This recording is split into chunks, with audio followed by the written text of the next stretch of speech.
Hello students, today we are going to discuss about related aggregates of national income. इसमें आपके पास domestic concepts भी हैं और national concepts भी हैं.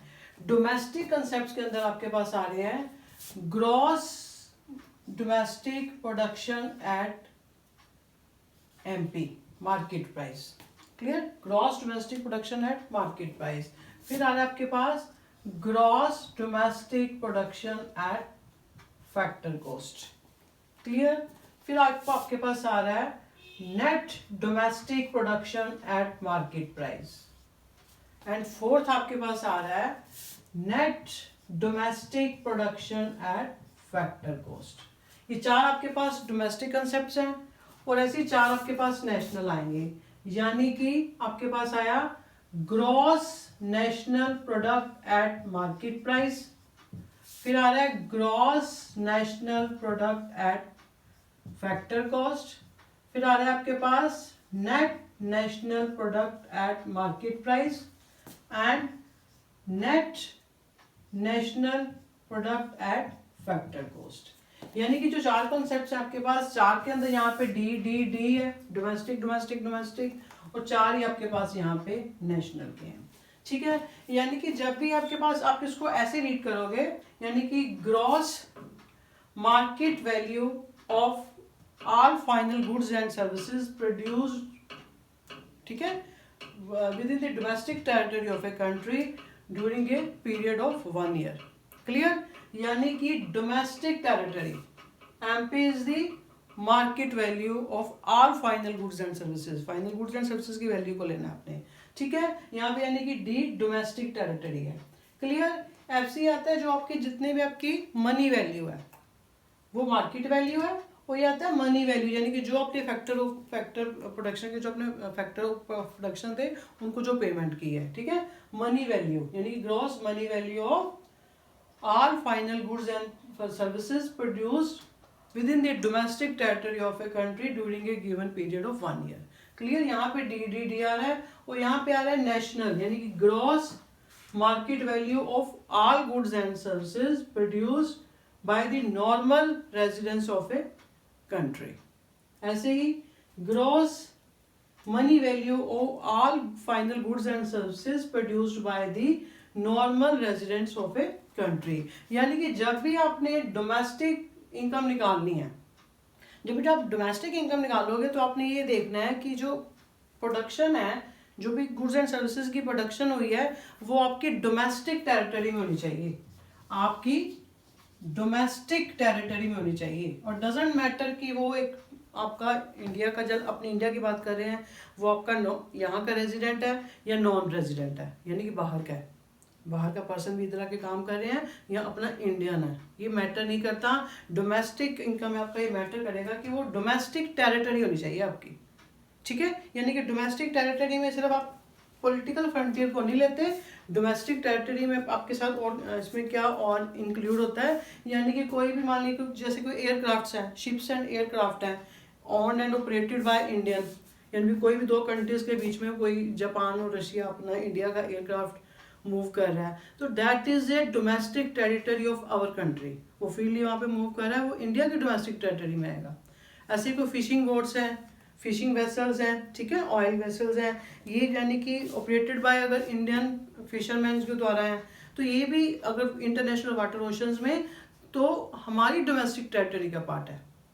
ऐसे ही कोई एम्बेसी है, जैसे मान ली इंडिया की एम्बेसी है, इनके जो ऑफिसेज है, मिलिट्री इस्टेब्लिशमेंट है, अगर इंडिया की एम्बेसी बाहर दूसरी कंट्री में है, कहीं भी रशिया अमेरिका में, तो वो हमारी डोमेस्टिक टेरिटरी का पार्ट आएगी.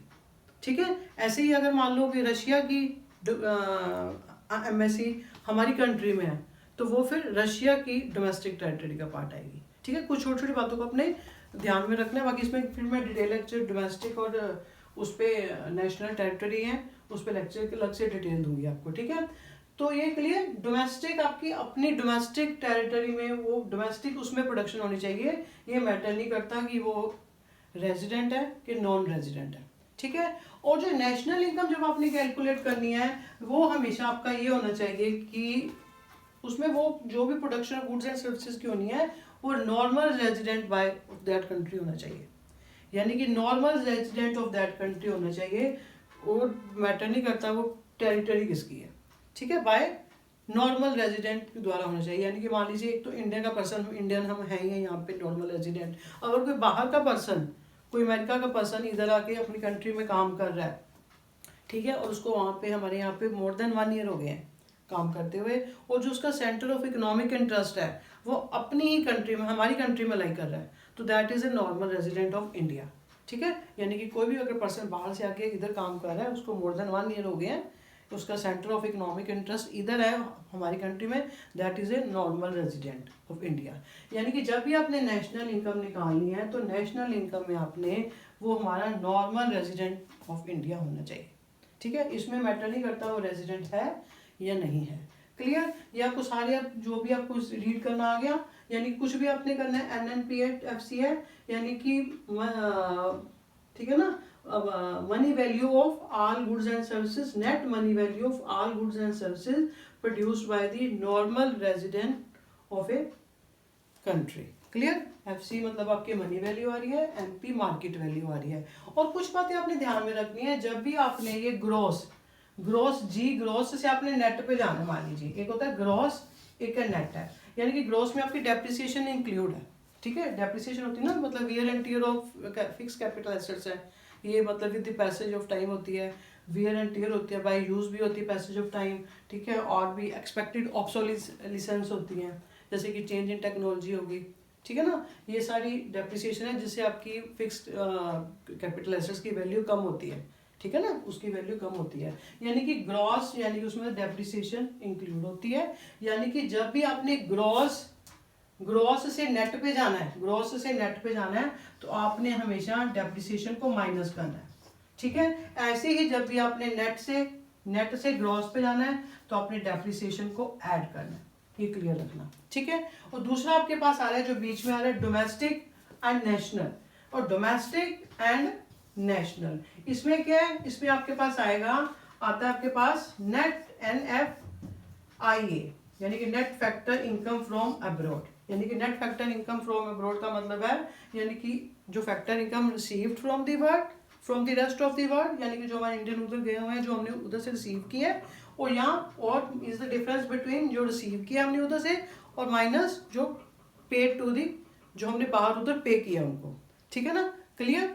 यानी कि it is a difference between factor जो इनकम है received from the rest of the world minus two the rest of the world, ठीक है। यानी कि फ्रॉम जो हमने उधर से रिसीव की है उसको माइनस को करना है हमने, जो हमने उधर उनको दूसरे रेजिडेंट को पे किया है, उसका ये डिफरेंस है, ठीक है। NFIA, net factor income from abroad. और जब भी हमने डोमेस्टिक से नेशनल पे जाना है, जब भी आप डोमेस्टिक से नेशनल पे जा रहे हो, तो आपने हमेशा NFIA की वैल्यू को ऐड करना है, ठीक है, यानी से उस पर ऐड करना है। और जब भी आप नेशनल से डोमेस्टिक पे जा रहे हो, तो आपने NFIA की वैल्यू को नेक्स्ट माइनस कर देना उसमें से, तो आपके पास डोमेस्टिक आ जाएगी। क्लियर? ऐसे अब आपके पास जो MP और FC आ रहा है, तो आपने क्या, इसमें क्या है, जब भी आपके पास MP मार्केट प्राइस से आपने मनी प्राइस फैक्टर कॉस्ट पे जाना है, तो आपने क्या करना है, इसमें आता है NIT, net indirect taxes. Net indirect taxes होता है, यानी कि इनडायरेक्ट टैक्सेस माइनस सब्सिडीज का डिफरेंस है। क्लियर? इनडायरेक्ट टैक्सेस जो गवर्नमेंट को प्रोडक्शन वगैरह के ऊपर लगाए जाते हैं, ठीक है, और सब्सिडीज होती है फाइनेंशियल असिस्टेंस होती है, जो मतलब मदद के लिए दी जाती है। यानी कि net indirect taxes is equal to indirect taxes minus subsidies, ठीक है। यानी कि जब भी आपने MP मार्केट प्राइस से फैक्टर कॉस्ट पे जाना है, मार्केट प्राइस से फैक्टर कॉस्ट पे जाना है, तो हमेशा आपने निट को माइनस करना है, ठीक है, निट को क्या करना है, माइनस। और ऐसे ही जब भी आपने फैक्टर कॉस्ट से MP पे जाना है, तो आपने हमेशा निट की वैल्यू को ऐड करना है, ठीक है। ये आपके पास छोटी छोटी बातें हैं, बी केयरफुल, मतलब जो भी आपने को न्यूमेरिकल्स को प्रैक्टिकल इसका वर्क करना है। क्लियर?